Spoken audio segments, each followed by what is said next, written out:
à tous. Aujourd'hui, vous allez découvrir comment perdre du poids. Je dédicace cette vidéo à Alicia.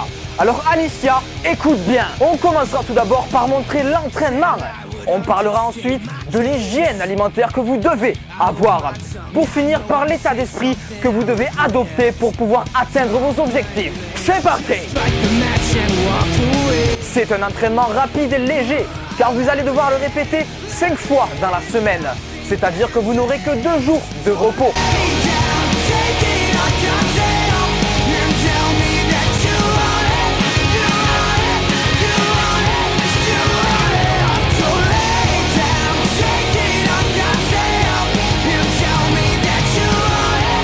On va enchaîner 100 temps de repos, 10 squats, 10 mountain climbers et 10 fentes.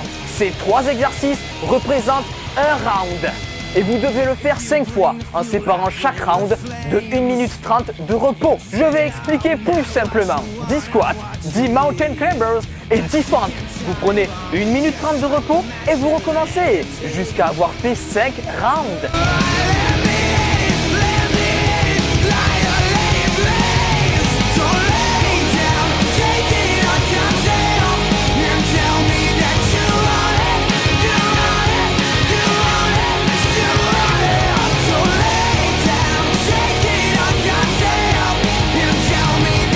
Si vous vous en sentez capable, vous pouvez augmenter le nombre de répétitions, le nombre de rounds, mais ne cramez pas toute votre énergie en une seule séance. C'est plus efficace de le faire 5 fois dans la semaine que de vous arracher en une seule séance. Bien sûr, quand vous avez terminé, pensez à faire quelques étirements.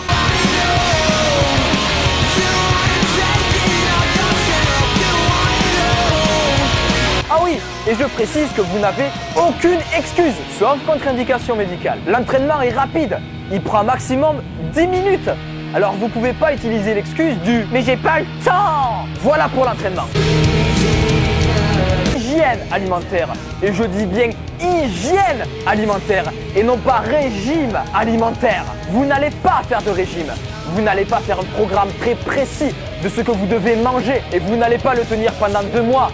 Perdre 6 kilos et ensuite vous dire « Super, j'ai perdu 6 kilos, je peux recommencer à bouffer de la merde !» Non, là on parle d'hygiène alimentaire. On parle d'habitude à prendre et à garder. Un changement physique, c'est 30% d'entraînement et 70% de nutrition. Je vais être très clair. Vous voulez perdre du poids? Ok, vous allez arrêter les sauces, les sodas, le grignotage entre les repas, l'alcool et le Nutella. Ouais mec. Ouais! Quoi? Qu'est-ce que t'as dit? Ça va être difficile. Vous aurez aucun problème si vous restez déterminé. Le plus gros travail, ça va être de vous remettre en question. Est-ce que ce qui est dans mon assiette est bon pour moi ou pas? Est-ce que je mange parce que j'ai faim ou est-ce que je mange parce que je suis gourmand? C'est important de se poser des questions. C'est important de se remettre en question. La prochaine fois que vous mangerez, interrogez-vous. Vous serez peut-être étonné des réponses. Et quand vous aurez trouvé des réponses, vous vous connaîtrez un peu plus vous-même.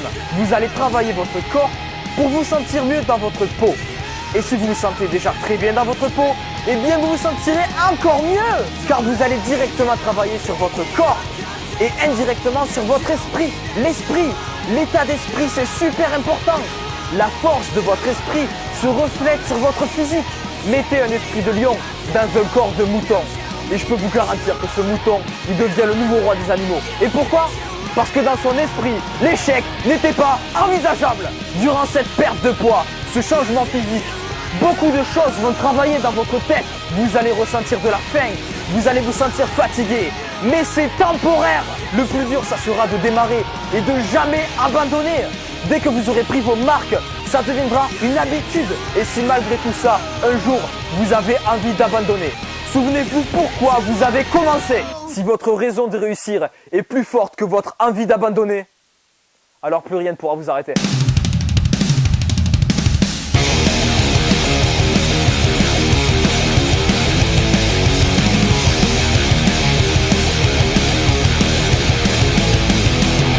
Said a lie would understate my case.